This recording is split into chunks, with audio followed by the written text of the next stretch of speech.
short leash with this guy. If you're having that kind of negative mindset at the beginning of the season, it's like, why didn't you make the decision then? Why didn't you find your guy then?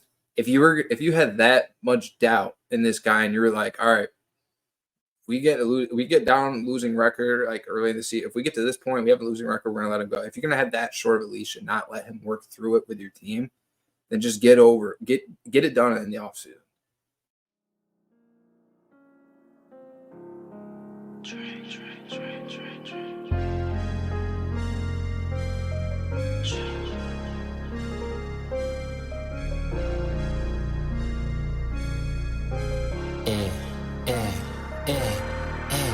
When I come to your city, I'm a new score. Broke your high score soon as I step through the door. Trying to stack my paper up like a bookstore. Money kissing each other like a rock and roll tour. When I come to your city, I'm a new score. Broke your high score soon as I step through the door. Trying to stack my paper up like a bookstore. Money kissing each other like a rock and roll. Hey, Tyler. Hey. What's going on? Welcome to the New Score podcast. My name is Pat.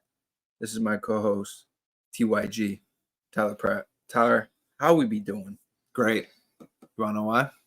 Why? Because you're in town. We got Pat back home, baby. Well, former home. So, but back in town, feels good. We got our buddy Hunter's wedding. That will be at Saturday. So he's going to be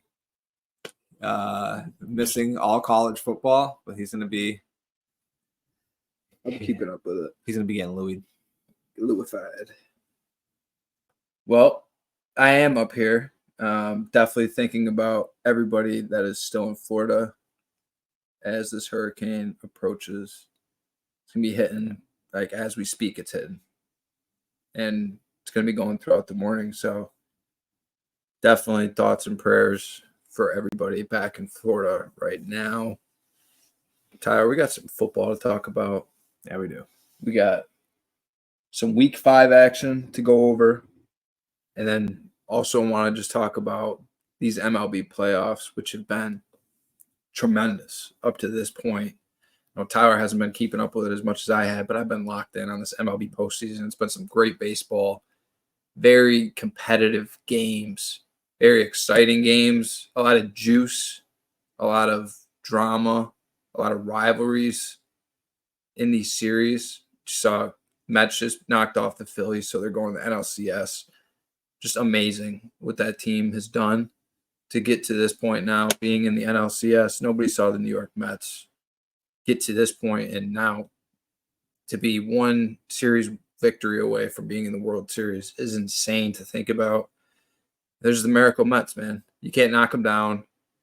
I was telling Matt and Nick this. It's like every time this team goes down, you can't count them out because 8th inning, 9th inning, doesn't matter against whatever reliever, they show up in that moment and they just continue to get it done. They'll go down and then they're never out of it.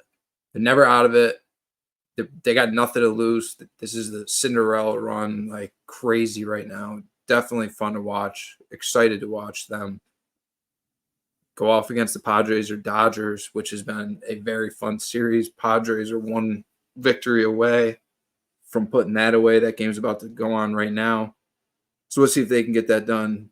But that star-studded series between Padres, Dodgers, love that matchup. A lot of juice, a lot of drama. You saw Profar getting into it with the fans in LA, the fans throwing shit on the field in LA. It's just an electric environment between these two teams, and it's a great rivalry. So that's the National League side of things. Obviously, American League, Yankees are playing the Royals. They're in Game 3 late right now, so we'll see what happens in that. And then the Tigers, Detroit Tigers, to be up 2-1 on the Cleveland Guardians and 1-1 away from being in the ALCS is absurd, just like the Mets was. To think about the Detroit Tigers, dude. Think about those odds at the beginning of the season for the Detroit Tigers. It's like you got Skubal, obviously, Cy Young but that's just one guy. And then you got just a plethora of young talent, but you didn't see them putting it together and making this run this season without Javi Baez, who pretty sure he's making the most money on that team by far, and he's not even playing. I thought he was done. Yeah, and he basically is done. He's not contributing to this team. Yeah. It's all their young guys, and then obviously Skubal has stepped up. He's just been an absolute dog. But for them to be 1 win away from being in the American League Championship Series, and they were selling off pieces. Like they traded Jack Flaherty at the deadline, so you thought this team was mailing it in. Yeah, and they went on a more insane run than the Mets. Like the Mets actually turned out to be a pretty damn good team the last 2 months of the season. The Tigers just got hot at the perfect time, and they took off. And it's all about getting hot at the right time. So shout out to them. 1 win away. We'll see what happens. Yankees, Royals as well. But that's just a bit of a baseball recap. It's been exciting. October is the best time of year. I mean, my birthday's coming up. Your birthday's coming up. It's that season. We get spooky season, Halloween, great holiday, just colorful holiday. Everything about October, the sports, you can't beat it. Hockey just started. Like the Penguins are getting smoked in their first game right now. We got NHL. We got college football. Yeah. It's about to be the best college football Saturday of the year. NFL is in the prime of the season where everybody is still in it. I don't care what your record is. It's still competitive ball across the league. Best time of year for the NFL, I think. And then these baseball playoffs. Yeah. And basketball is right around the corner as well. So October is a juicy month. Juicy sports month. Obviously, there's some other shit going around in the world right now. But sticking to sports, it's a great time to be alive in that world. Yeah. Let's dive in, though. Let's talk about some week 5 action. I want to start it off with Robert Saleh getting fired from the New York Jets. It happened yesterday. And we'll talk about the game that they had over in London. Against the Minnesota Vikings. And they took the loss and fired Saleh. What were your first thoughts when you saw that the Jets let Saleh go? Do you think he deserved it after that performance that they had and what he's done up to this point of the season? I tell you what, I wasn't like jaw-droppingly shocked, but to let somebody go at this point in the year when, I don't know, it doesn't seem like it's a Saleh problem. I think it's more of a team issue and the coordinator. It's just like, again, it's only week 5. Like we're just getting into week 6 now. We're technically not even a third of the way through. Week 6, once we complete it, we'll be 1/3 of the way through the season. Yes. So just to fire a head coach who there was never, I feel like, I don't know, there wasn't a ton of buzz about it, but I guess on some of the sports books or whatever sites do odds on NFL coaches being fired, I think he was to start the season before it even started in like the top 5, if not higher, like top 3. Mm-hmm. So not totally surprised, but again, I don't think it was like maybe not the best time to do it, but also maybe not all on Saleh. So absolutely not. I don't like this. I don't like firing a coach after week 5, because if you're firing a coach this early in the season, that tells me that you had doubts going into the season, and you were like, all right, we're just going to have an extreme short leash with this guy. If you're having that kind of negative mindset at the beginning of the season, it's like, why didn't you make the decision then? Why didn't you find your guy then? If you had that much doubt in this guy and you were like, all right, we get down losing record like early in the season. If we get to this point, we have a losing record, we're gonna let him go. If you're gonna have that short of a leash and not let him work through it with your team, then just get it done in the offseason. They let this guy go at this point in the season, and then I don't know if you saw this, they didn't even let him say goodbye to the team either. Where they escort him out? Yeah, they get escorted out of the building. That's just complete bullshit. Like, you're gonna fire this guy on the spot when, by the way, I'm gonna get into a little bit. This guy isn't the problem. That defense is not the problem. It never has been. with Robert Saleh as that coach. He's had a damn good defense year in, year out for that team. And where's the production offensively? Where's anything offensively? It's like they let go of Mike LaFleur when they had that bad year. I don't think LaFleur was that bad of an offensive coordinator for them. He's now with the Rams. And then they go with this Aaron Rodgers guy, Nate Hackett, running their offense. And I'm sorry, any of you listening right now, do we watch the Jets and say, oh my God, that's a great offense. If only their defense was better. No, it's the complete opposite with the Jets. Every single game, every single week, it's, oh my God, that defense is hanging on for dear life, possession after possession, because the offense isn't doing anything. The offense isn't clicking. The offense is getting rhythm. They can't run the ball effectively with two really good backs. That's not Robert Saleh's. That's not his region. That is not his zone. He said, Aaron Rodgers, Nate Hackett, that's you guys. And he ran the defense. And he ran the defense, did a great job at what he does. So I just think this is total bullshit, total malarkey from typical dysfunctional New York Jets organization that doesn't know what the hell they're doing. Very indecisive, and it's sad because I literally liked this team going into the season, but I said the one thing I'm concerned with is the coaching staff. You look at the roster and everything's great, but the coaching staff, and when I say coaching staff, I wasn't referring to Saleh. Now, I will say I don't think he's the great at, head coach decisions, we'll call it, like managing the clock, calling certain timeouts when they're supposed to be called, not calling timeouts, not challenging certain things that need to be challenged, how he handles the room, everything. I'm not saying Robert Saleh is great in any of those areas, but he's definitely not holding this team back. It's Nate Hackett, Aaron Rodgers, and that offense right now. And I was really excited about this team going into this season, as I said I could very well see this team winning the division. I thought it was between them and Buffalo from the start. And I said the only thing I'm concerned with is that we haven't seen that offense with Nate Hackett and Aaron Rodgers now at the point of the career he is. He can still sling it, though.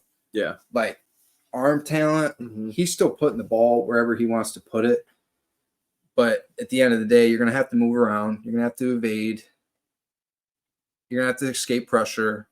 And he doesn't look like he can do that. And that Jets offensive line isn't holding up as well as we had hoped it would. So that's kind of the rundown with them. They make Jeff Ulbrich, the DC, the new interim head coach. So we'll see what happens. They got a Monday night matchup against the Buffalo Bills coming up, a team that's going to be very hungry for a win. So that'll be entertaining. We'll see what happens in that. But I do want to just say Minnesota Vikings now 5-0, and to do that without Aaron Jones getting hurt early in that game, and then Darnold not having a great game at all, turning the ball over. It just wasn't very crisp out there for him. But at the end of the day, they're 5-0, and great teams find a way to keep winning. Like we see the Chiefs continuing to do it, and so credit to them. They're undefeated, and they keep the train rolling. Yeah, I will say too.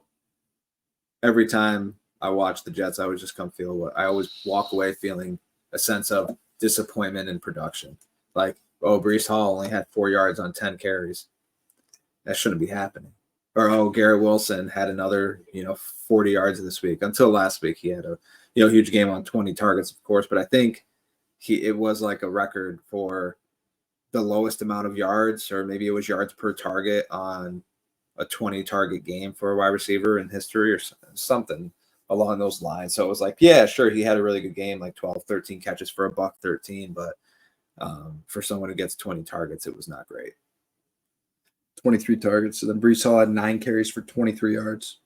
Oh, also, and that touches on my point too, like that Jets-Broncos game that was sloppy as fuck in the rain, and everyone made fun of Bo Nix because he only had 60 yards. But when you look at that game, Broncos at least tried to run the ball. Jets didn't. Aaron Rodgers, nobody talks about his game. He lost. And he attempted over 40 passes. So I think if you have your quarterback throwing over 40 times, you're putting the game in his hands, and they scored what? 9 points, 10 points, something like that. So just kind of echoes Pat's point of it's not really Salah. I do want to talk about these other games, though. Let's talk about my Los Angeles Rams falling to the Green Bay Packers a little bit. They go to 1-4 on the season. I was pretty optimistic early in that game. Got that pick six earlier. We're getting Jordan Love. And I was like, all right, this is the spot that I liked the Rams to respond. But at the end of the day, you know, throughout the game, there's just a talent disparity with all these injuries they're dealing with. And I'm not the guy who's rah-rah injury blaming at all. I've never done that because you got to, like, great teams find a way to make it happen with injuries, throughout injuries. But at a certain point, the Rams are just depleted right now with weapons. Stafford out there, I feel bad for him. Doesn't have great protection. And the weapons just aren't there. Like, we're making, like, Jordan Whittington into a he's like the key guy. He's like the feature guy. And then you got Tutu Atwell to throw deep to, and tight ends aren't great. Parkinson, I'm not impressed with. We brought him in throughout the season. We brought him in the offseason. I haven't been impressed with what he's doing. Maybe get Davis Allen out there more involved with it. But Stafford he's out there battling. It feels like by himself right now. And it's like Kyron Williams had a good game. They continue to run the ball really well, though. Yeah, they do. It just doesn't. The red zone, again, red zone effectiveness has not been good. McVay fucked up royally in this game. Should have taken a field goal when we were down. I want to say we were down 7-0 early, and he went for it from like the 4th and goal, and just take the points. Like, we haven't been good in the red zone all year, and now you want to go for it on 4th down and risk 3 points. And oh, by the way, what happens if you put those 3 points on the board? We would have been down 2 going down the field to kick a game-winning field goal, and could have potentially kicked it from where we ended that game, but we had to score a touchdown. So, yeah, which for Stafford, I feel like the red zone is where he's so good at normally too. Yeah. Well, Kupp's his guy too. Yeah. That's people like, we'll talk about it. The Rams struggling in the red zone these last few weeks, and they got to figure it out. I keep saying that, but Cooper Kupp is his guy in the red zone. And then if he had to have a second guy, it'd be Puka. If he had to have a third guy, it'd be Higbee. And none of those guys are out on the field right now. So it's just like let's throw a fade route or jump ball up to Demarcus Robinson, or try to get something into Kobe Parkinson. But Parkinson doesn't look like he can create any separation. And the worries I had about him just being a run blocker are starting to, turn out to be that way. Indeed. But you want to touch on the Packers at all?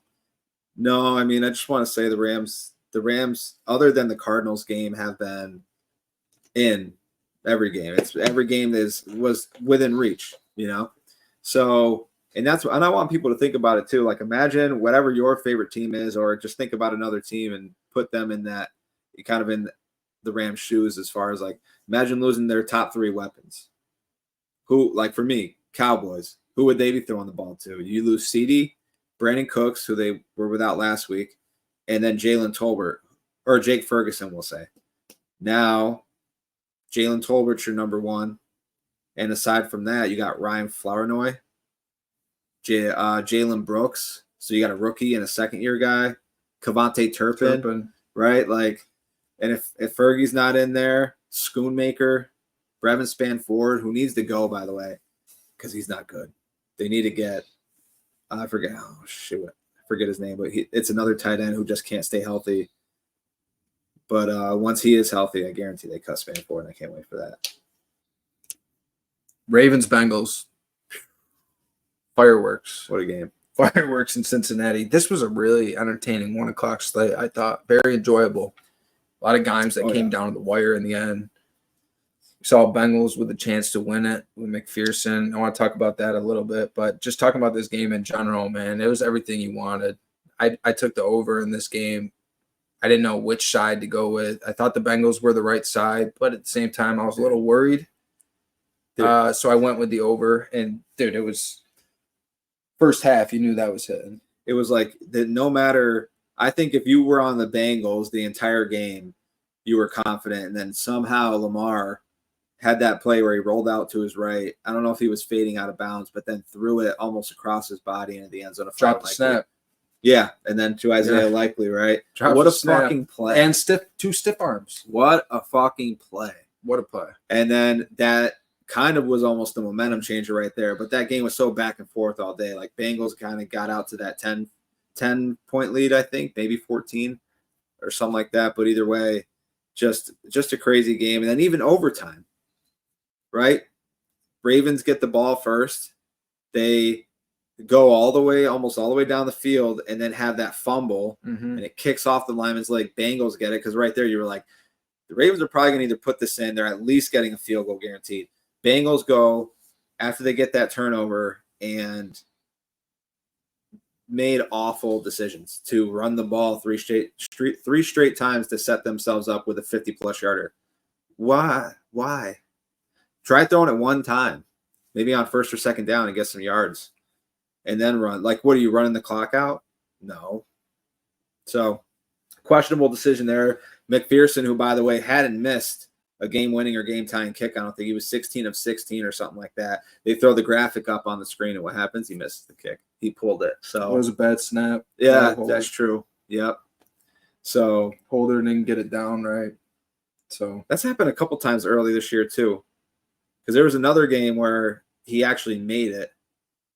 The kicker made it, but it was a bad snap, bad hold. The kicker actually somehow made it, but either way, just a crazy game. And the Bengals, I mean, there's a sense of like their season might be over, but they're sitting at 1-4. But you got Joe playing at, Burrow's playing at a high level right now, so it's not out. They're 1-4, but they're not completely out of it. So, and I'm glad you touched on it. I was going to bring it up. Running 3 times after that play where the Ravens fumbled. Joe Burrow, we talk about 30 of 39, 392, 5 touchdowns, 1 pick. That 1 pick was costly, but at the end of the day, man, 392, right, with a QBR of 77, QB rating of 137, and you want to run it 3 times? Why? You're scared?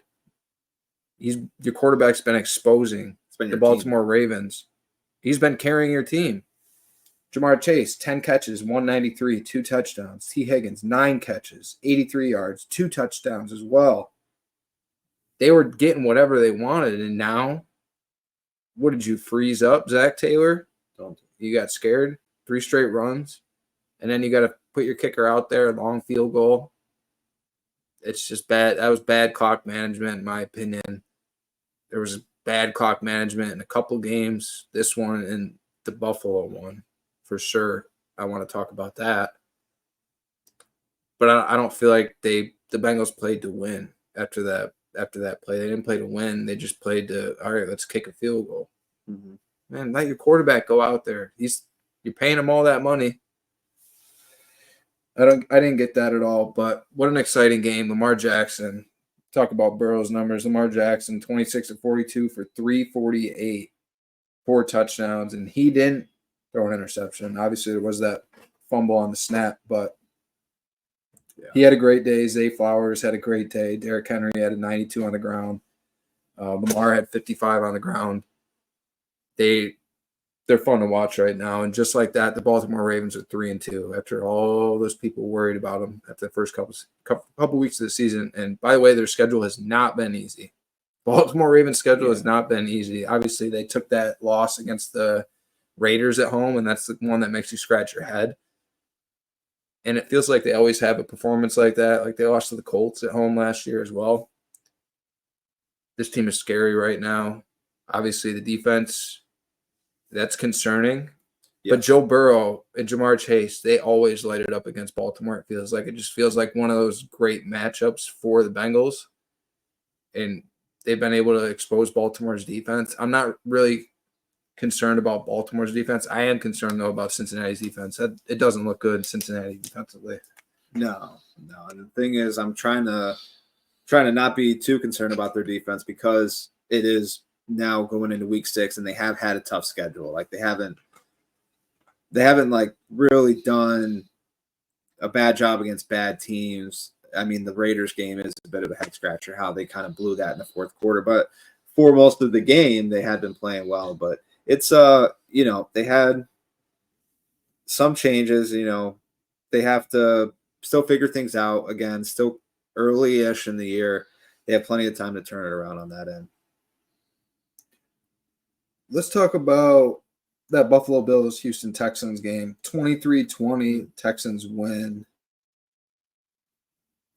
Josh Allen, not a great game. This brought me back to like rookie Josh Allen days. He ended up 9 for 30 for 131. Just didn't look comfortable. Wasn't accurate. CJ Stroud, Nico Collins did what they did early in this game, just like they've been doing. They've been balling out, but Nico got hurt, unfortunately. I think he's gonna be out a few weeks, right?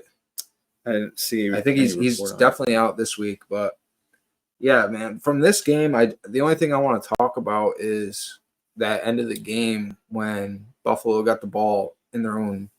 They were inside their own 5, I believe it was, and there was a lot of controversy about them not running the ball and just, you know, running out the clock, making Houston at least have to use their timeouts. All you have to do is get 10 yards and okay, we can go into overtime.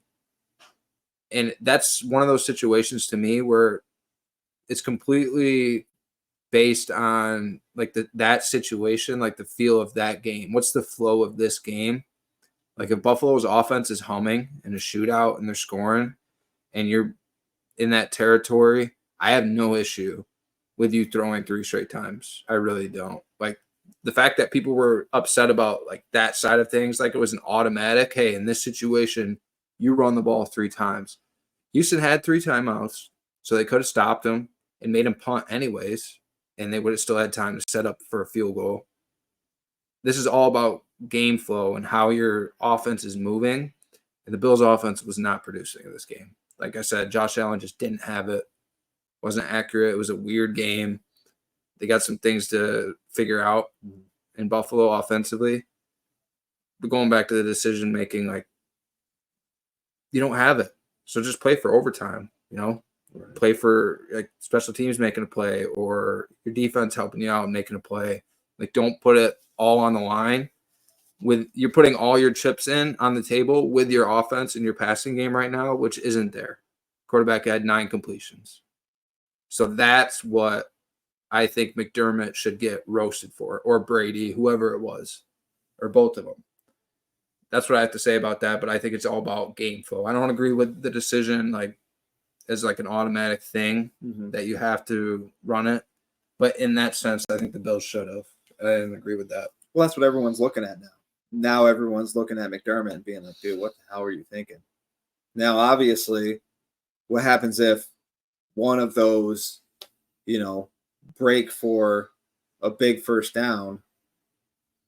They don't have any timeouts, right? What are the, like, I don't know. It just didn't make the most sense to throw the ball 3 straight times there when you look at what's the ceiling versus what's the floor. You know, like the odds of you hitting a big, you know, home run play there is very, very slim. Mm-hmm. Especially when going into that drive, he's 9 for 27. I'm sorry, if my quarterback's 9 for 27 and it makes more sense to run the ball, I'm not going to drop back 3 times and throw it.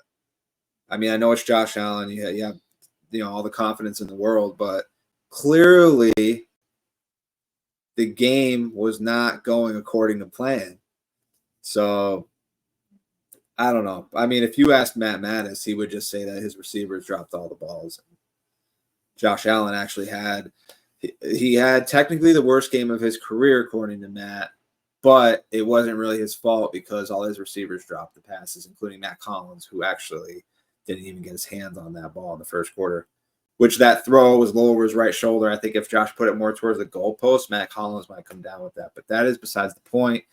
Either way, the Bills now, who everyone was so high on after week 3, MVP, Super Bowl, you know, Still the case, still could be the case, but now I think Wright kind of came back down to reality a little bit and what this team actually, Josh Allen's not going to go 9 for 30 probably the rest of the year, but still defensively was the problem, right? Who was Josh Allen going to get the ball to? Who defensively is going to step up for this team? And then you had some guys go down like Matt Milano, and you're like, yeah, their defense is fucked. I mean, they don't really have much room for error. So it's going to be interesting. Like, all my futures in that division were on the Jets. So to see the Bills struggle, although I have a lot of friends who are Bills fans and we live kind of somewhat in Bill country, so to speak, in upstate New York, I'm not disappointed to see this, and I'm sorry. But I do need the Jets to rebound, and I need the Bills to kind of keep trending in this direction. So next game, Jacksonville Jaguars do it again. Beat the Indianapolis Colts in Duval. I believe it's 10 straight times. The Colts just cannot win in Jacksonville. It doesn't matter how bad the Jags teams have been in the past. Doesn't matter what the implications have been for the Colts. They just haven't been able to get it done in Jacksonville. Jags get their first win, 37-34. Flacco lit it up again. So I got two questions, Tyler. yes. Is it time for the Colts to roll it out with Flacco and maybe let Anthony Richardson sit for a few weeks, use it as an excuse for him to heal up, get to 100%, learn a little bit, or would that dismantle his confidence? He's a high draft pick. You gave him the keys right away. Are you going to take those keys away from him now? I get that side of things. Do you think that they should roll out with Flacco? And then is it time for the Jags to make Tank Bigsby the feature back? He finished the day, and this is back-to-back weeks. Tank Bigsby's looked good. Every time I feel like he's gotten the rock, he just runs hard. He's an effective runner. He gets to the hole. He'll run people over. He's explosive, I think. Finished the day with 13 carries for 101. So do the Colts stick with Flacco, and do the Jags? I know ETN is questionable this week, but do they just say, hey, Tank Bigsby's our feature back now? I'm going to say no and no. I'm going to say for the quarterback situation, I think that, Flacco has done an excellent job since he's filled in, and he has been, by all metrics, probably top 3 in the league. But Richardson is your guy. I know that when you watch some of these throws, you're like, holy shit, dude. Mm-hmm. So I think what they should do 100% is wait until he is 100% fully healthy. Like, don't even think about bringing him back 1 week too soon. And if you're like, okay, week 8 is perfect, wait till week 9. Give it, if you think he's good to go, ready right now, give it 1 more week, unless Flacco is struggling. But I don't see that being the case. But, like, when you watch Richardson, there's no way he just makes those kind of throws in games. He has to miss throws like that in practice. So they have to see that and be like, all right, yep, that one slipped her. Yep, he let that one get away. But at some point, like, you got to reel that in. There's mechanical issues. You got to figure that out. So either way, the running backs, I think, for Tank Bigsby and ETN, I think ETN's your guy, right? He's your guy. You got to, if he's healthy, again, you stick with him. Tank Bigsby has been explosive, but I've seen this. I've seen this in Dallas. I saw it with Zeke when he was slowly declining and Pollard was on the uprise. Pollard was that second back. We're going to have to cut that. Pollard was that second back. He was the one who came in for Zeke, and he was the explosive one, right? You're kind of seeing that with Tank Bigsby now. Some backs are just better that way. A la Alexander Madison. He is not a number 1. But when you use him effectively as a number 2, you're like, okay, this guy still got some juice. Pause. Ayo. So I say no and no, but those other guys get healthy and then come back, because you don't need to rush it with the way that Flacco and Tank Bigsby are playing right now. So no need to rush. But hey, that's a good problem to have. Dolphins, Patriots. Dolphins win 15-10. I don't even want to talk about this game. I do want to just say Drake May named the starting quarterback in New England now. Something I'm excited for. I was excited about Drake May going into the draft. I just don't know if it's a great decision because of what's in front of him. Offensive line. Brissett's been getting beat up pretty bad. The offensive line was concerned going into the season, and it hasn't looked great these last few weeks. I like New England's weapons, I will say, on offense, much better than the average person. Yeah. I like their young receivers a lot in New England. I think there's a lot of potential there. And they got depth at tight end as well. They got 2 quality backs. It's just about that offensive line. They got to figure it out. And I'm concerned for Drake May going into that situation, just the way that offensive line looks right now. But it is exciting. It's going to be a lot more exciting than seeing Jacoby Brissett week in, week out. Because here's the thing, and I'll just say it real quick because I don't want to talk about it much either, but just speaking on that, like their weapon, like you got to like Polk, and now they got Kendrick Bourne back, who I think is a little bit underrated. So, you know, Hunter Henry, they got some pieces to work with. Stevenson could back. So you bring in a quarterback, it's much more exciting. Brissett's in there. You know what you're going to get. You know, like, okay, if he has a good game, he's throwing for like 207. And he might have 2 passing touchdowns. But you know he's a game manager. You know he's just going to limit turnovers. Drake May, yeah, he probably is going to turn the ball over, especially in his first few starts. But he might not. Right? And then at worst, what do you get? More upside. That's what. So I like the move. I think that these 5 weeks have given May a chance to be like, okay, our line's not that great. You know, I'm going to have to handle pressure quite a bit. But now I've at least been able to learn the playbook, and I know I can do better than this guy. That's where I'm at. So I think it's a good time for the move. Cleveland Browns, Washington Commanders. Commanders 34, Browns 13. So Stefanski said they're sticking with Deshaun Watson. It just feels like same story, different week, talking about the Browns. Watson, this was not a pretty game for Cleveland. And then Jane Daniels didn't have to do too much, but still looked good out there. They had a good day running the ball, just mixing it up. McLaurin had over 100 yards receiving. That defense looks good, but we're seeing this pattern that a lot of defenses are looking good against the Browns. I mean, it's not fun to watch. I know Nick Chubb will be back soon. I don't think it's this week, maybe next week. And the offensive line is going to start getting healthy here as well. But I feel like that locker room just has to feel shattered right now. Think about all the talent in that room, like the amount of money some of these guys are making. And they invested in this guy, Deshaun Watson, to take him to the promised land. Like, be that guy. We've had so many quarterbacks here in Cleveland. Now we got our guy. And it's just got to be such a disappointment to see this as the product of everything you gave up to get this guy. And this is where your team is at right now. There's just feels like there's no fight in this team. Things get bad, they go down, and they don't bounce back from it. There's some bad body language on this team as well.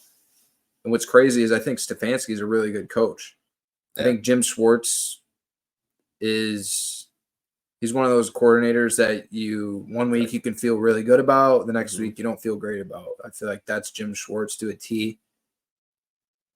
But Stefanski, he's won Coach of the Year before, and I don't think that was a fluke at all. This guy knows how to – he can coach, and he can coach offense. He can call offense. Yeah, we saw what he did last year when Flacco got in there. and then even when DTR was out there. So it's very interesting seeing what's going on in Cleveland. But he said they're sticking with Deshaun, riding it out. Maybe it gets better with that offensive line and Chubb coming back, but I just think the morale, like the chemistry, all of those things in Cleveland right now is just at an all-time low. See, yeah, and I mean, because here's where I'm at with that. I think that, it's Watson has been really bad, and the offense just has in general. It obviously flows to the quarterback though. I'm gonna make kind of a comparison here, and to me, this is how I justify my thinking and why it's probably not the worst time to move on from Deshaun Watson right now, and at least giving Winston a chance. Is you saw last year when he got hurt, Flacco came in, and that offense was just playing at a different level, and you felt way better about what they could do on that end. When you look at, no, I'm sorry, Pat, but when you look at the Giants, and yeah, their offense was never really the best, of course, before Daboll took over. But then Daboll comes in 2 years ago, and in his first year with Daniel Jones, they go to the playoffs. And you're like, okay, Daniel Jones might be an okay quarterback. And then he comes in the next year, has a bad couple games, gets hurt, and then the backups come in. Now, given Tommy DeVito's not classic backup, but DeVito comes in, and even Tyrod Taylor later in the year, and the team just sucked. They just stunk. No matter who quarterback that came in is. And now Daniel Jones, after, coming off a major injury, rusty start in week 1, now you're getting back to the season from 2 years ago, and you're like, oh, okay, maybe he can be an okay quarterback. Like, he doesn't just look like a deer lost in headlights. So he actually looks like he's somewhat comfortable. So that's the thing. Like, you see the offense go from something to nothing, then back to something. With the Browns, it's the opposite. It's looks like there's not much there. He gets hurt, being Watson. You bring in Flacco, it gets much better. Watson, you're back down here, right? There's patterns to it, and I just don't feel like they're seeing that pattern. Now, I get they invested a lot of money, and that's another factor here. This could not be all Stefanski. I can almost bet Stefanski is ready to move on, but you probably have ownership being like, hey, we gave up the house to get this kid. You need to make it work. You just won coach of the year. Be the coach of the year and get this offense to work. I don't know. It's tough. I think Stefanski is put in a tough spot. So I don't know. It's going to be interesting to see how this unfolds. Maybe he improves, and then we're like, holy shit, it's a 4-team race in this division. Well, you got Jameis sitting right there. You brought Jameis in, so yeah, he's there. DTR is there as well. I feel like Jameis is the option, though. Can I propose something? Yeah. I said this half jokingly before the year started, that I think Deshaun Watson needed to go to the XFL first. Go to the XFL, the UFL, one of those other leagues for a year or two. Get more games under your belt. Get your shoulder a little more healthy if possible, and basically get more comfortable just playing the game, and then come back to the NFL and see how you do. But I half jokingly said that earlier in the year. I don't know if it was before the start, maybe it was after the first game or something, but that could be an option, Deshaun, if you hear this. Well, that's not a bad idea at all. As obviously the money isn't the same, so he would have never done that. Right. But it feels like that. It feels like everything is not clicking for him. He's getting the ball, and everything seems like it's too sped up. Mm-hmm. You know what I mean? When you see quarterbacks in a rhythm in the league and just shredding defenses, what they say all the time, everything is just slowed down. The game is just completely slowed down for them. They see everything so clearly on the field with their decision making. And with Deshaun Watson, it's the complete opposite. He's holding the ball way too long, with a bad offensive line, and he's not accurate. So you see it too. Once he gets pressure, he is almost automatically pulling it down, and he is looking how to escape the pocket and where he can run, and he's not looking downfield at who might be open. Yeah, 99% of the time. that's a great point. He's ducking and thinking about that rather than what's down the field. Yeah, and that great quarterbacks, you're going to sit in that pocket and you're going to make throws knowing you're going to get hit. Yep. That's at the end of the day, great quarterbacks make the throws knowing that they're going to get hit. So let's move on, though. The Chicago Bears, they win another game at home. I think they won like 9 straight at home now, something crazy. 36-10 against the Carolina Panthers, and this one just had to hurt big time for the Panthers to go into Chicago and get steamrolled, giving up what you gave up to this Bears team. And then, oh, by the way, that the asset that you got in that deal is on your sideline. He's not even playing because he can't play. Like that's supposed to be the storyline in this game. It was supposed to be number 1 pick versus number 1 pick.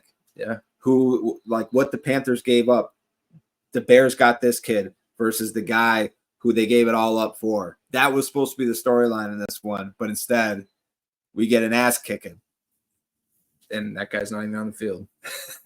So DJ Moore had a good day as well. Things got chippy pretty late in this game. I can imagine, there's some chippiness in between these two teams. That had to feel good for DJ. I mean, we don't have to spend a ton of time on this game. No. Caleb continues to look good, though. I will say, week by week, we've been talking about that, just building blocks. That's it. Week by week, getting better. And we said that the first 2 weeks when everybody in the national media was panicking and talking about how Caleb Williams doesn't look good. Looks like, is this Caleb Williams a bust? Where's this Caleb Williams guy we saw in college that we heard all about? Well, we're starting to see them get it together in Chicago. And I know Carolina is not a great team. They're not a great defense by any means. But it's optimism that we're seeing Caleb perform better. He's being more efficient. He knows what he's doing. He knows what he's doing in this offense. And they're getting DeAndre Swift involved, and that has to do – that's a big key for them. They needed to do it. Like he's unlocked like that next level in this offense with what he's been able to do. Just being able to dump the ball off to Swift, and then he gets 15, 20 yards just off of a simple dump pass. Like that's such a great thing to have. Yeah. And then you would like to see him get more vertical in the run game and do less dancing horizontally behind the line of scrimmage. He's just unwilling at times to take like that 1 or 2 yard gain, and he'll try to turn it into something, and then it'll be like a 2 yard loss, or he'll get stuffed at the line from just trying to go, side to side instead of getting vertical. And then when you see Roschon Johnson come in the game, he gets the handoff and you see him just run through at people. Yeah. So I would like to see Swift just, I don't know, find the hole and get through the hole, run some people over, and stop trying to dance around and make, the special play every time. It's not about that. It's about moving the chains. So I like what the Bears are doing offensively, though. I have to say, Waldron has called much better games these past couple of weeks. The defense is what it is. We expect the defense to carry them even when this offense isn't, on the level that they have been. And that's what I was going to say quickly about Swift was like, we saw them early, like when they would run or try to throw screens to him. The pass game utilization, which wasn't there. I think part of that was just play call timing, right? Like when you call a screen, a lot of that success will come down to the timing of the play call, compared to what the defense is trying to do in that situation. And I think that because coordinators can sometimes get into a rhythm, right? Coordinators, quarterbacks together as an offense, they start to get into a play calling rhythm too. Like play callers can get hot too. It's not just all the players. Play callers, they call a good game sometimes, and sometimes they call a bad game.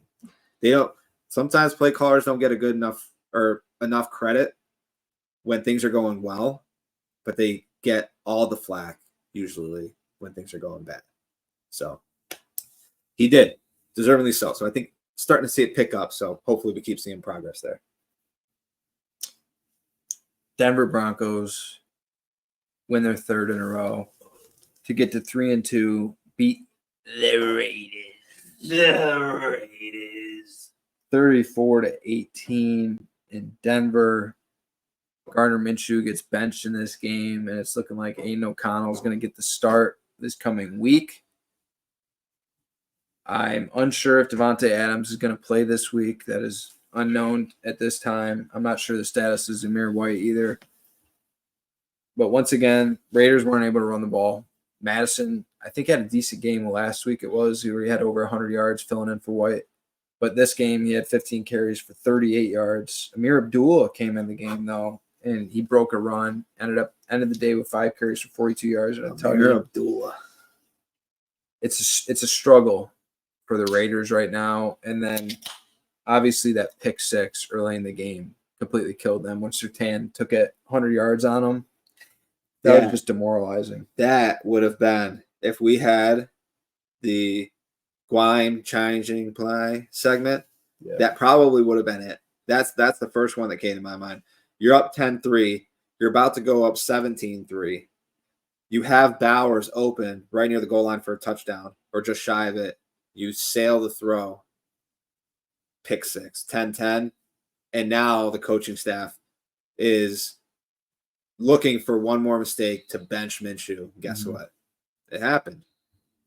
So, yeah, Surtain, end of the day, he had a second pick later on. So, end of the day with 2 picks, he continues to be a dog at corner. He's definitely in that best corner in the league conversation right now.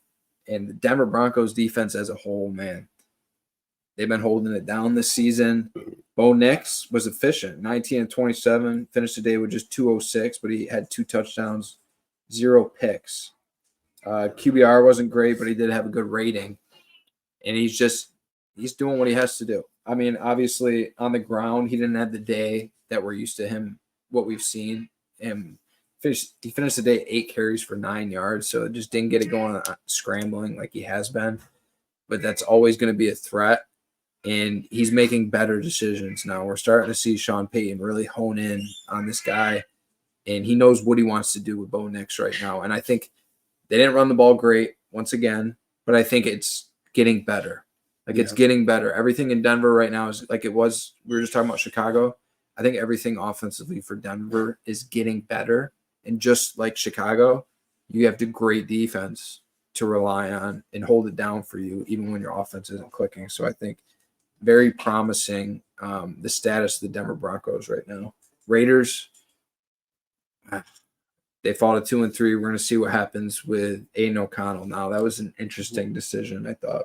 Well, my thing on that is, as far as the Raiders go, you didn't really bring in a quarterback as much as we love Minshew and try to, root for him. You didn't bring in a quarterback that's going to lead this team to the playoffs.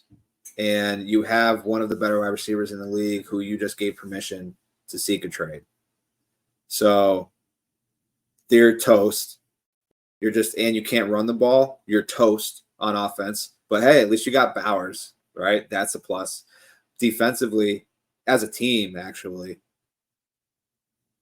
kind of in a bad spot compared to where I had them before the season started. I was higher on the Raiders than I was the Chargers. But if the Raiders lose if they lose this week, how much longer of a leash does Pierce have? To me, that's going to be the thing moving forward is like, now that one head coach went, when's the next one going to go? So to me, that's what I'm going to be looking out for moving forward is how that team responds. Because I tell you what, from my perspective, it does not look like Pierce is going to be there that much longer. But I hope the tables turn. Next 4 games for the Raiders. Playing Pittsburgh. Pittsburgh's coming off a loss. Where's that one? It's in Vegas. I don't think it matters, though. I think it's going to be a good amount of Steelers fans there anyways. Yeah. And then they go at Los Angeles, at the Rams. I think it could go either way there. Mm-hmm. And then after that, you're playing the Chiefs and then at Cincinnati. Cincinnati obviously is desperate. They're not going to be able to trip up at any point now. They could easily go 0-4. Yeah. These next 4 games. Especially if Aiden O'Connell is playing. If they truly gave the reins over to Aiden O'Connell already, I just feel so bad for Crosby for pouring, because just the mentality of that dude. He's an animal. He's a warrior, and he's gonna pour everything he has into this team. And like, what's that gonna get him? They're gonna have 6 wins by the end of the season. The way things are looking, maybe less than that if things really get chaotic pretty soon. Devontae Adams, like, he went there to play with his buddy Derek Carr.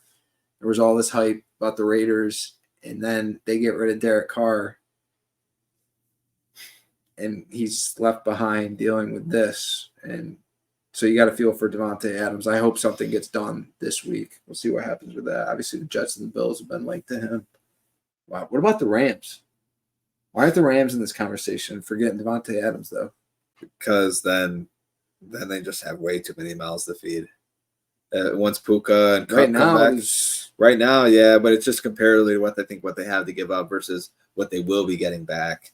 I mean, if the Rams can continue to, where are they right now? 1-4. Yeah.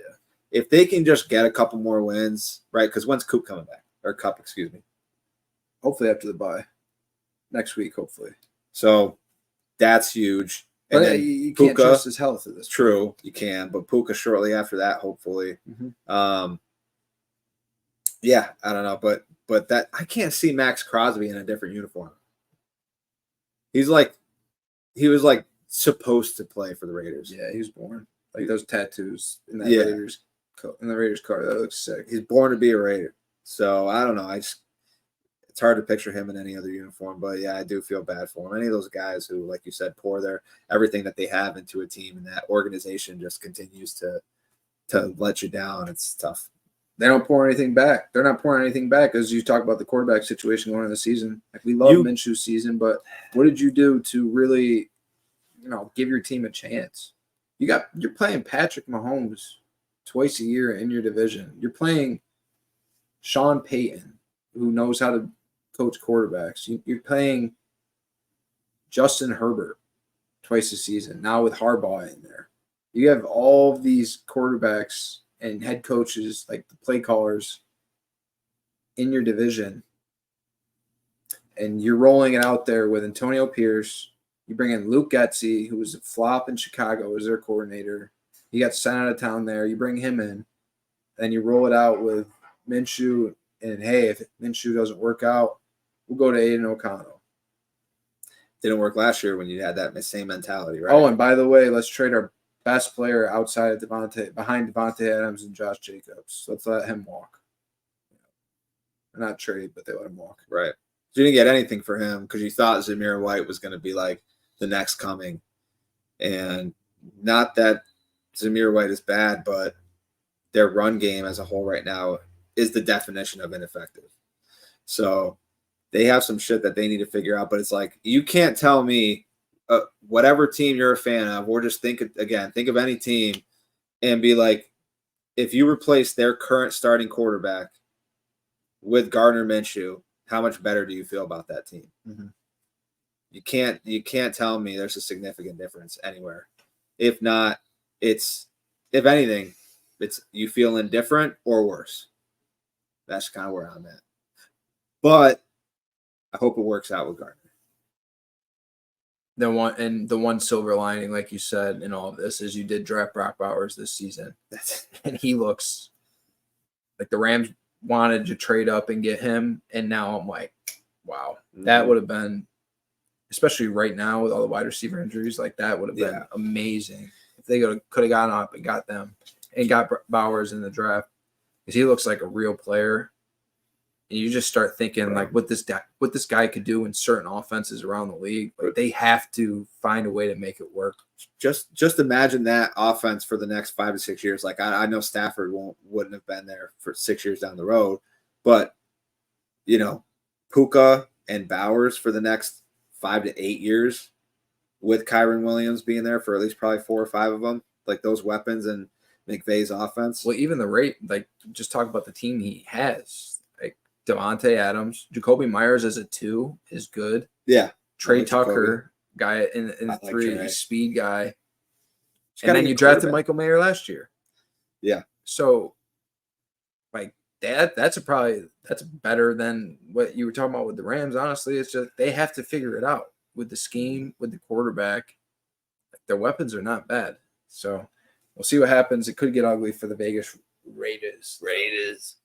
Arizona Cardinals pull off the upset in San Francisco, 24-23. Both teams are now 2-3.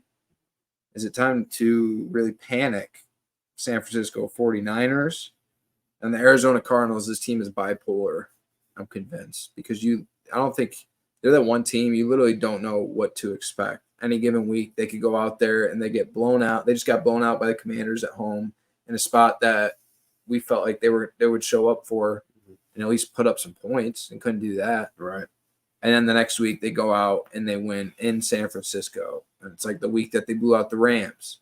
The first half they competed like hell, gave it to Buffalo, going 17-0. In the second half they fell apart. This team is just bipolar. I don't know if they're a bettable team right now because of that. It's because I literally don't know what to expect week in, week out with the Arizona Cardinals. But Kyler had a nice day. That rush for a touchdown, I think it was like 54 yards, and then he put the peace sign up pretty early in that. It was a cool play. He gets it done. I think he's a big part of that. Just bipolar. Kyler Murray. I don't know what I'm going to get. Like, am I going to get explosive or am I going to get unmotivated, just out of it? Doesn't really care. Like if he wins or loses, it feels like at times you see that. And then other times you see the ultra competitor in Kyler Murray. So it's weird. I don't have a good grasp on this Arizona Cardinals team at all. But to talk about the Niners just a little bit, they need C-Mac back before anybody makes like a firm decision on what the 49ers are going forward. Because Christian McCaffrey, this guy could have won the MVP last year. He is that offense. When he's in there, everything goes around him. He makes everybody's jobs easier with what he brings to the table. So let's just hold our horses, in my opinion. Hold on. On the 49ers until Christian McCaffrey gets back on the field. And then we're going to get a better picture of what this team's going to be. And they might just be, end of the season, they could be cooking. We've seen this from the Niners. They haven't had great starts these last 10 years. Shanahan's teams, they haven't always gotten off to the great starts, believe it or not. And it's weird when you think about it because the 49ers have had great records. But that's been from going on runs. At the end of these seasons is when they make their runs and they make their stride as a team and get better. And I expect that to happen again with the 49ers. I'm not overreacting. I think this is still their division. Seattle's got some issues that we're going to get into. Not panicking. They just need Christian McCaffrey back on the field. But Arizona Cardinals, maybe a sneaky wild card team. I just don't know what to expect. We kind of did throw a little bit of optimism earlier in that they could be a sneaky wild card play. But that's the thing. They are so inconsistent week to week. And games you think that they're the play, they're not. And the games that you think you need to fade them, they show up. So as far as betting goes, I'm pretty much only going to be betting Arizona if they're a big dog of 5-6 points or more. So, this was a great spot for that. So this was a good spot for that. And then, with the Niners, somebody was saying on another pod of how they have a lot of doubt in the 49ers playoff chances, and I think that's a little premature. Again, we're only in week 6. They're 2-3. So if they win 2 games in a row and they're sitting at 4-3, is that guy gonna have the same opinion? I doubt it. It's this league is NFL is such a week to week league. One week you can feel great about the team, and the very next week you're questioning every thought that you had about them that was positive the week before. So that's why we talk so much about not overreacting. You cannot overreact to the Niners sitting at 2-3 when they could be in another world right now, 5-0. That each one of those games that they blew two fourth quarter leads, one of the Rams, and then that one to Arizona.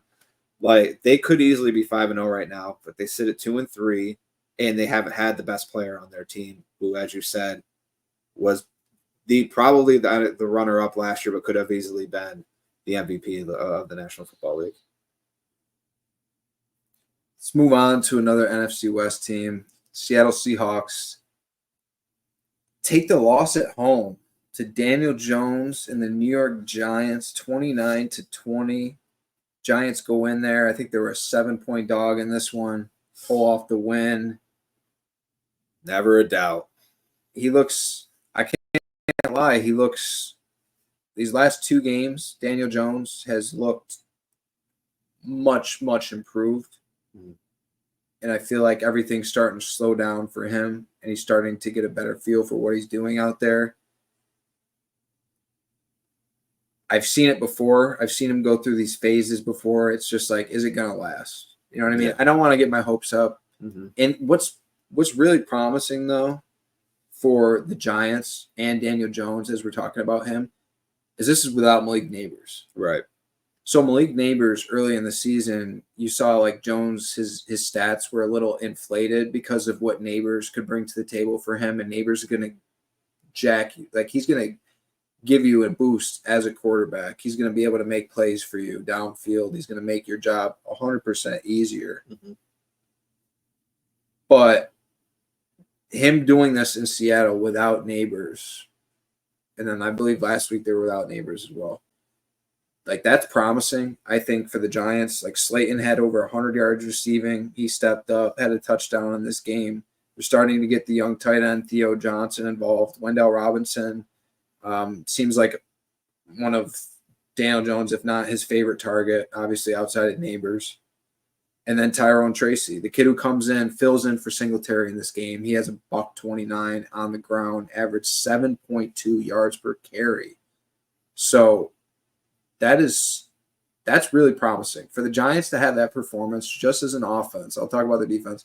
Just as an offense in Seattle, doing what they did without Singletary and without Neighbors. You got to feel good if you're a Giants fan going forward. I'm not there yet to feel like sold. I'm not sold by any means after a couple of games because I've seen it before, and my thoughts on Daniel Jones are what they are. But I have to give him credit. He's looked sharp these last couple of games. But Seattle's defense, man, they have some serious issues. We talked about it last week. They got absolutely lit up in Detroit. Gave up 49, I believe, in that game. Mm-hmm. They can't stop the pass. They can't stop the run.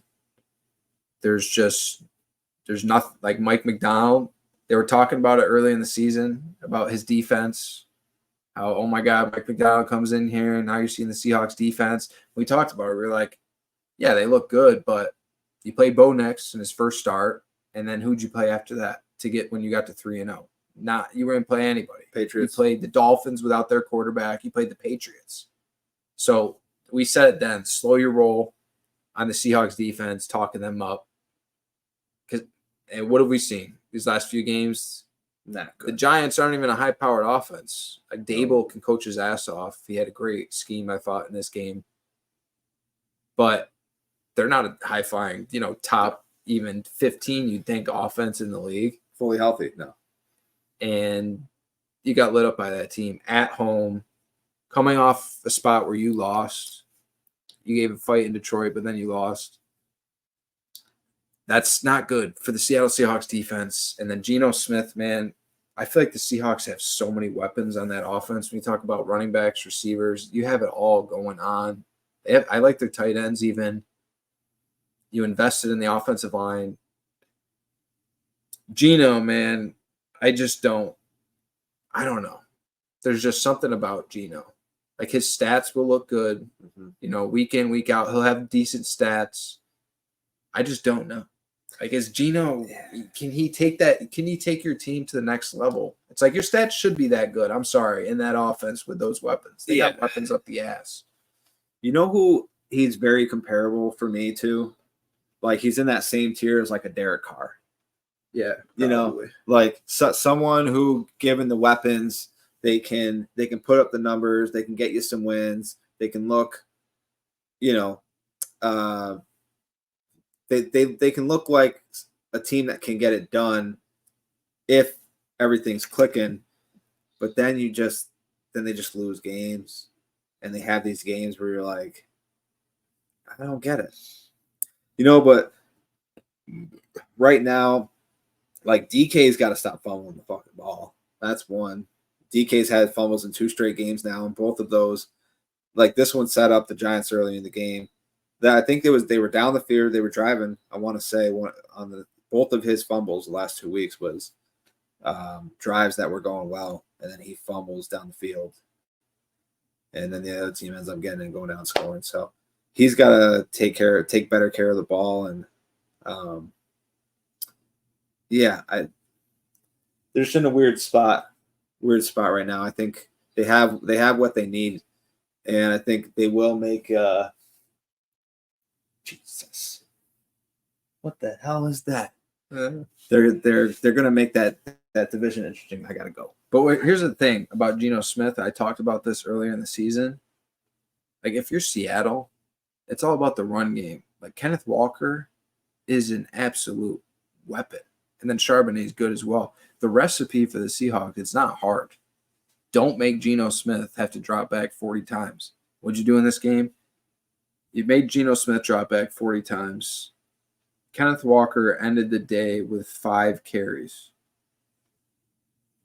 You gave Kenneth Walker 5 carries in this game. Terrible. And then Charbonnet finished with 2 carries. So that's like coaching just neglect, in my opinion. Like, that's just blatant stupidity that you can call out. That it's just so bad. Geno Smith, do not make him drop back 40 times. You got that run game. Kenneth Walker, 5 carries for 19 yards is just unacceptable. Like, and what did he do last week? I don't know. Have like 150 yards every time he's out there. As long as he's healthy, he's a factor. He did have 7 catches for 57 yards in this game, but get it going on the ground, because the offensive line has not held up great. But you're making them drop back in the pass pro way too often. Yeah. Let these guys go and run and just maul teams, because they've shown that they have the capability of doing that. When they get in trouble is when they're dropping back too much. And they're like, all right, Geno, carry us.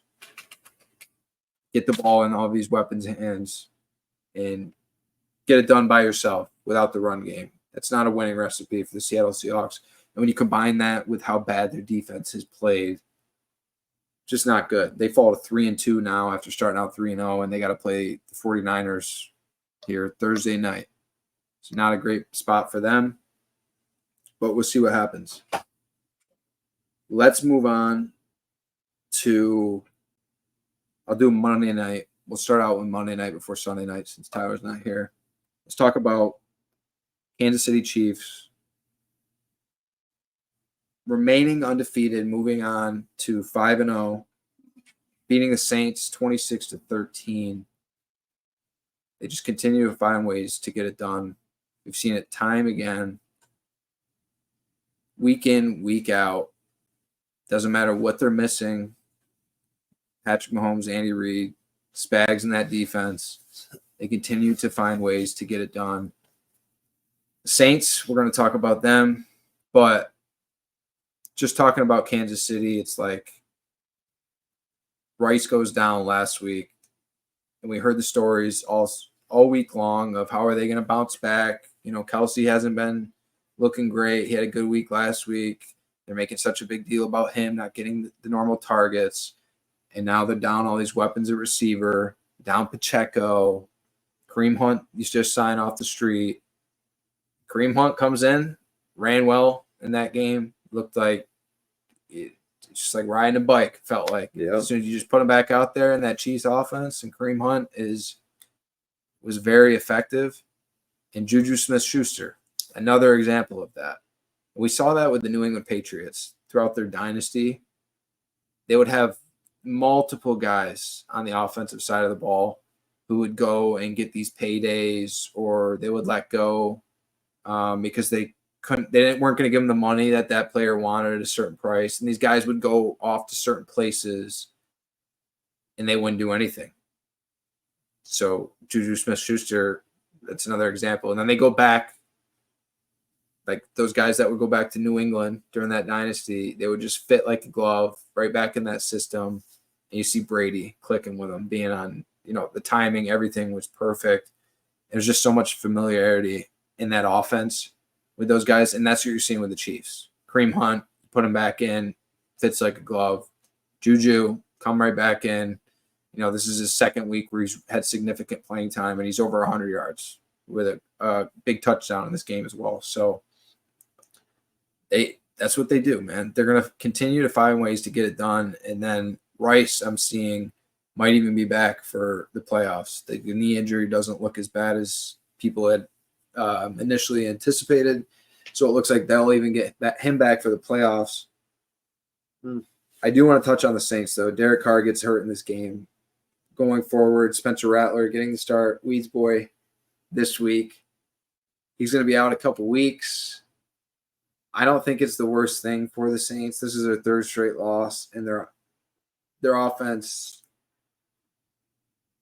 It's just there's something off in that offense. I don't think it's the play calling either. There's just something off. Like, they weren't able to run the ball. We saw Kamara first couple of weeks just lighting it up. Finished this game with 11 carries for 26 yards. So you're just not going to have a chance. And that's credit to Spags and that defense. Obviously, Kansas City, they do a great job. They make it really hard for you. But the Saints, this has been, a pattern where things haven't looked sharp. Chris Olave finished this game with 2 catches for 10 yards. That's just unacceptable. Like, you got to get the ball in this guy's hands. But once again, Chiefs secondary, they make it hard on you. Yeah. We saw Shaheed get loose for a deep ball in this game. So they were able to connect on that. But besides that play, it's like it just felt like Carr and these guys were just off. They weren't in a rhythm all night long. There would be some passes just like off the fingertips, or he would just overthrow a certain guy like on a big play. There was that one where receiver, he threw it over his head and just out of reach. Fourth down play. Yep. And they were just there was something off in that offense, and that's how it's felt. Defensively, I thought there was a lot of bend, don't break in that game for the Saints defense early, and they kept this offense in the game. They made a big time turnover play when the Chiefs were in the red zone, and they held them to some field goals as well. Mm-hmm. So the Saints defense, I think they did their job. I mean, the Chiefs, it's obviously not a great place for them going against Patrick Mahomes, Andy Reid, being in Kansas City in prime time. And I thought the Saints defense held their own in this game. They gave their offense a chance to win the game, and the offense just didn't get it done. They had so many chances to get Mahomes in the backfield for a sack and just let him slip away. Yeah. I think Mahomes is just I think he, as great as everybody knows he is, I think that aspect of his game is a little bit underrated. Underrated. Like, people kind of overlook it. He is crafty in the pocket, and he escapes a lot of scenarios where you're like, how the fuck did he get out of that? Because you don't think of him in like this super athletic, runner, mobile quarterback, right? Mobile quarterback, yeah. But he gets it done in the biggest situations. He get it done. He runs it. Yeah, I mean, he had a big, I think it was a third down play where he escaped a sack and basically got the first down. They called him short initially, and then after review, they gave him the first down. And it's like, that was a big spot because I was on the Saints at +5 and +5.5. I thought that was a great spot for them given the injuries and, just where they're at. So the Saints win the first 2. And going into the season, everybody knows, and I wouldn't say I was a Saints hater, but I wasn't very high on them at all. So they start off 2-0, and they're getting all this praise, and I'm sitting there, and I'm like, all right, yeah. I'm like, yeah, they're making me look stupid now, but here we are. They lose 3 in a row, and that offensive line that had question marks coming into the year seemed like, holy shit, they turned the whole group around, and then we're right back to where we thought they were before the season started. And you're like, okay, now Kamara's running the ball for 2.2 yards a carry. Something's got to give. So, now with Spencer Rattler's coming in, this is my thing too. Like, why do you even bring that other kid into the game? Like, if Spencer Rattler's your number 2 quarterback, why doesn't he come in when Derek Carr is hurt? But now he gets the start. And I think it's the same thing with Pittsburgh, right? Like, if Justin Fields went down, you would throw Russell Wilson your number 2, but you keep him as your emergency. And then when Fields does get hurt, Kyle Allen comes into the game, I don't understand the aspect there. That's kind of a little bit off topic, maybe not relevant here, but it's just it's interesting way to operate.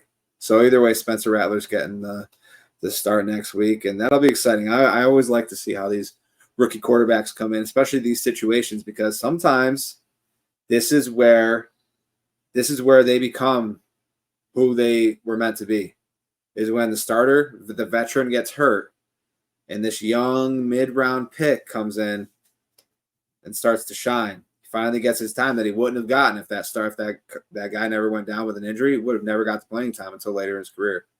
Maybe it's the next year or maybe the year after, right? A la Dak Prescott. Dak Prescott would have never played his rookie year if Romo never got hurt. So he comes in, him and Zeke, rookie year, 13-3, made the playoffs. You would never expected it. Lost to the Rams. Yeah, it's tough. Tough out. Let's cap this off, though, with those Dallas Cowboys and those Pittsburgh Steelers with Kyle Allen coming in and completing a pass. Your Cowboys pull it off 20-17 Sunday night. They move on to 3-2. Steelers fall to 3-2. Obviously, there was a lightning delay in this that pushed it back all the way to 9:45. I think the start time was, and I think we were up to like 1:15 at least. Watching the finish of this game. So that was crazy just to start out this Sunday night, but ended up being a great game. I thought came down to the wire. I'll let you talk about Dallas. Pittsburgh, to me, this was one of those, like, we felt, me personally, I was starting to feel a lot more confidence in this Pittsburgh offense with Justin Fields and the strides that he was making. Going into this week with the injuries that Dallas was dealing with defensively, I was excited about what the Steelers offense could do out there on Sunday night, and it was very underwhelming for me. Justin Fields' performance, his stat line doesn't look bad. I'm not saying that. I mean, 15-27 for $131, 2 touchdowns, no picks. Didn't throw any interceptions, so he was. I mean, 15-27, it's not great, especially when you're only not even throwing for 150 yards. And that's what I'm getting at, is I was starting to feel good about this offense, and now I'm starting to, like, this is Dallas defense that was banged up. You were playing at home, prime time. I really like the Steelers. I talked about that delay. That delay is going to be tough on anyone. You wait that long in the locker room. Like, can you imagine just sitting in there? Like, you're getting all ready for this game, Sunday night football. You're fucking pumped. Like, you're getting in the zone, and you're ready to go out there and just light somebody up. And it's like, hey, guys, we got a lightning delay. We're going to have to push it back. We don't know what the time is. And you have to go from that mode that you were in of, like, being ready to fucking fight somebody. And then you got to settle down in the locker room for over an hour, probably an hour and a half, honestly. Yeah. And then you have to get back to that level. Be able to, all right, guys, we're going to start at this time. So get out, get warmed up. We're going to go. Like, that's just got to be tough. I got to know they're professionals, and they're getting paid millions of dollars to do that. But that has to be just the mentality of that, of being ready to go, and then you have to take it down. And that's like, what do you do in that time? Just listen to music the whole time? Right. I know they're probably feeding them like garbage, like snacks and shit. You just got to stay hydrated, I would imagine. It can't be fun, though, just sitting in a locker room waiting to go out there to play a game like that. Obviously, the locker room at the end of a game, out of a victory, that's a whole different environment. But before a game, and you're just sitting there waiting. Yeah. I would think that a lot of offenses wouldn't really be in that great of a rhythm, but I was still expecting more out of the Steelers in this game. And like I said, they're professionals, no excuse. Dallas's offense, they look good. They finally got Rico Dowdle going. He finished the day 20 carries for 87 yards. I'm going to let you touch on that. But I just want to say, Pittsburgh Steelers, the big thing to me was the end of the game, clock management by Mike Tomlin.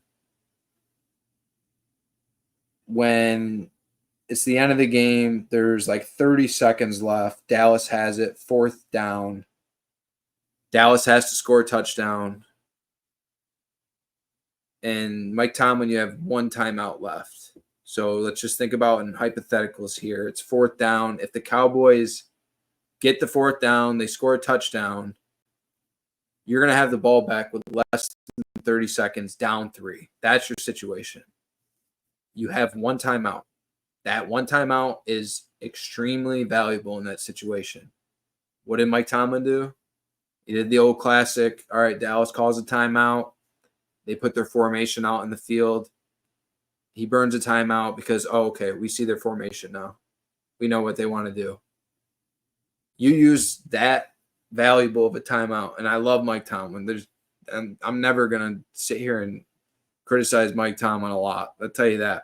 But this is one glaring mismanagement of timeouts that I saw this weekend. Blatant disregard there because what happened? Dallas scores a touchdown. Pittsburgh getting the ball back down 30 seconds. All you need is a timeout. It's not out of the realm by any means, especially with Boswell. You needed that 1 timeout, and you didn't have it in the end, and that killed you. I also felt like you didn't think Pittsburgh was getting an explosive play downfield because I wanted to touch on their receiving. Their leading receiver in this game was Najee Harris with 2 catches for 35 yards. Van Jefferson, 3 catches, 26 yards. George Pickens with the same stat line as Van Jefferson in this game, 3 catches for 26 yards. And then Freiermuth only had 3 catches for 22 yards. And then rushing, there wasn't a guy rushing that had 50 yards. Najee had 14 carries for 42. And then Fields only finished the day with 27. So they just weren't clicking at all. But I know this was a huge win for your Dallas Cowboys, especially going into this. We both liked Pittsburgh a lot. I know you liked the under more than you liked Pittsburgh, but I know I liked Pittsburgh in this spot just because of how banged up Dallas was defensively, how their defenses looked, and they weren't able to get the run game going into Pittsburgh. I didn't like that front with the offensive line injuries going against TJ Watt and those boys, but they held their own. So what do you have to say about this one? Yeah, I thought this was the spot to play Pittsburgh with all those injuries for Dallas, and Pittsburgh kind of riding high in a way, 3-1 coming into the game. Like that was the spot. I took all my money was on Pittsburgh. My 2 biggest bets this week were the Steelers and the Saints. So, but that was the first time I bet Pittsburgh this year that didn't pull through. Because I bet 4 in weeks 1, 2, and 3, not week 4, but then last week I did. So they're 3-1 for me, so I can't complain too much. But if you're a Steelers fan, you're looking at that offense, especially the receivers, and you have to feel discouraged. Like Pickens, it's not like Dallas was lining Trayvon Diggs up on Pickens all game, who's their clear number 1. Jordan Lewis was shutting Pickens down. Mm-hmm. Now I love me some Jordan Lewis, but he is not a shutdown corner by any means. He's a good nickel corner when he's healthy. He's a dog, and that's what I think he did. He was just playing like a dog, and he was really giving Pickens a lot of trouble out there. And even at the end of the game, when they came down with the pick at the end, he was clearly still barking at Pickens, and Pickens just grabbed his face mask and yanked it down after the last play of the game or after the whistle, whatever, and the referees had to step in there and make sure nothing crazy happened. But you have to do better for Pickens, and I love Pickens. I mean, I know he's got some maturing to do, but as talent goes, he's got a ton of talent, and he can be an explosive receiver every game. It's just about getting him the ball. They didn't do that. I think as a whole, you thought they were going to run all over Dallas, and with DeMarcus Lawrence and Micah Parsons both going out, that's all that was going through my head. I'm like, okay, we can't stop the run. Our 2 best defensive players go out. We still don't have a second corner. Our second corner is our nickel corner and Jordan Lewis, basically. We're fucked. And they decide to stop the run this week. And then also, hey, we're going to shut everybody down in the pass game too. Like, just not what I expected at all. It was like a weird game for me because I want Dallas to win, of course, but all my money is on Pittsburgh. winning by 3. So I'm just like kind of riding this weird vibe the whole game, being like, oh, okay, we're probably gonna, suck. And then all of a sudden we don't suck. We did, Dallas was just turning the ball over.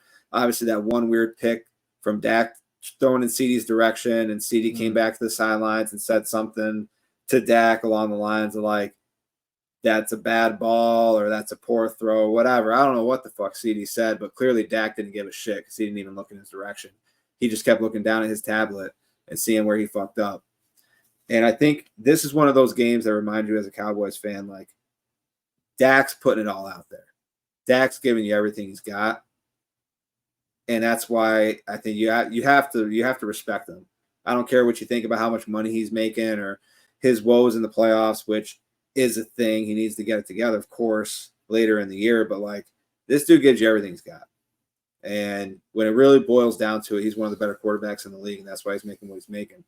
So it was encouraging to see what they did defensively, but I'm not getting too high on it because Pittsburgh is not that explosive offensively, right? Like, they're, for the most part, limited. Justin Fields, you've seen him take steps in the right direction, but if you've ever had any conversations with me about this Steelers team, I am very much pro Russell Wilson.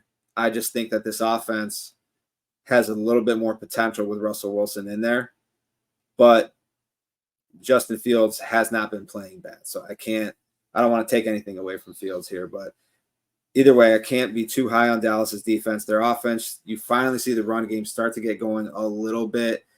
Tyler Guyton getting hurt is a big deal because now you have to have Tyler Smith slide out to play left tackle, and now you're putting TJ Bass in at guard.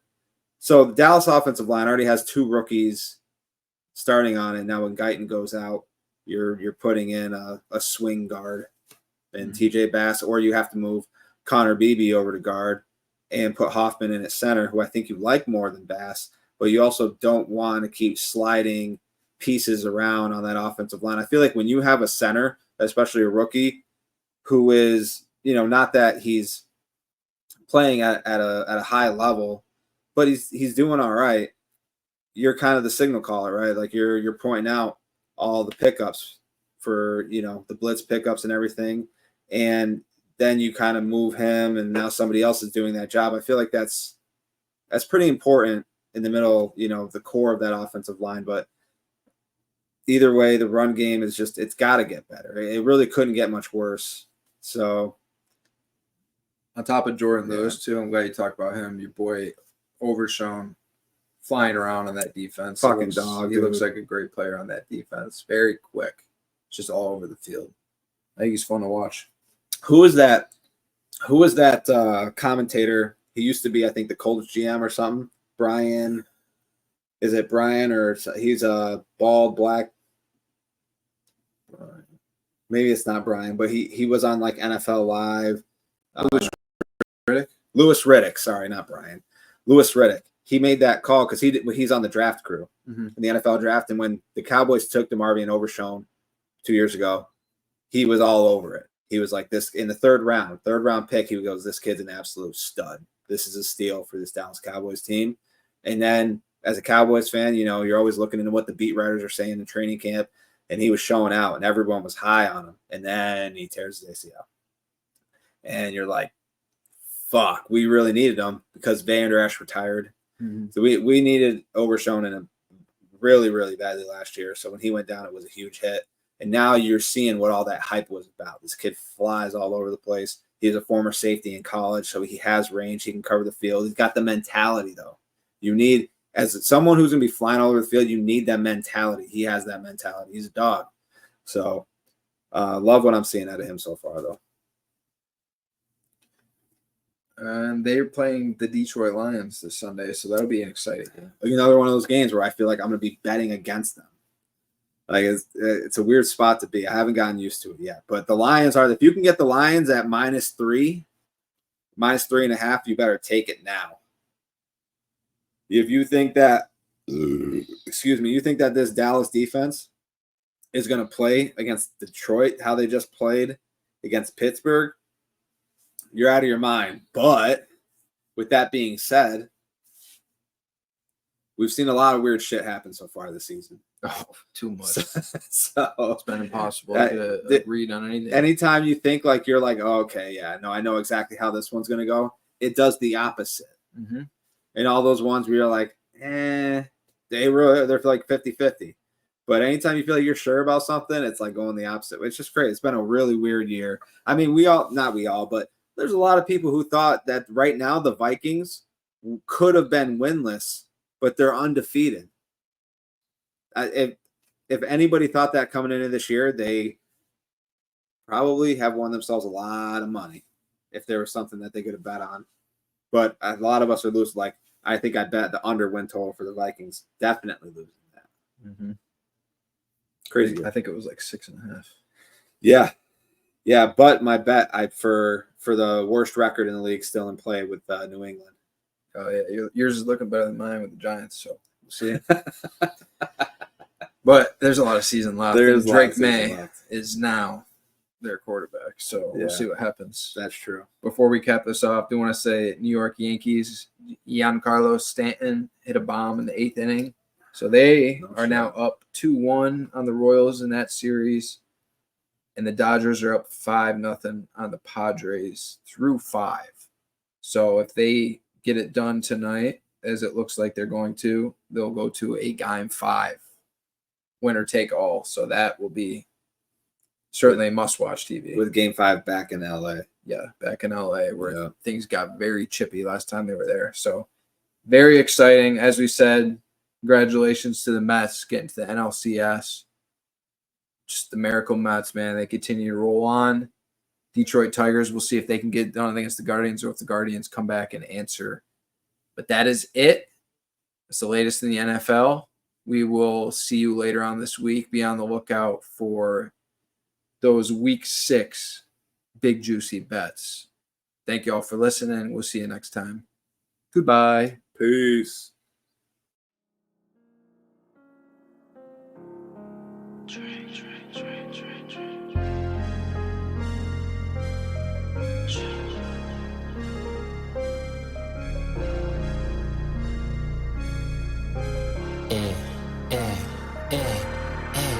When I come to your city, I'm a new score. Broke your high score soon as I step through the door. Tryna stack my paper up like a bookstore. Money kissing each other like a rock and roll tour. When I come to your city, I'm a new score. Broke your high score soon as I step through the door. Tryna stack my paper up like a bookstore. Money kissing each other like a rock and roll.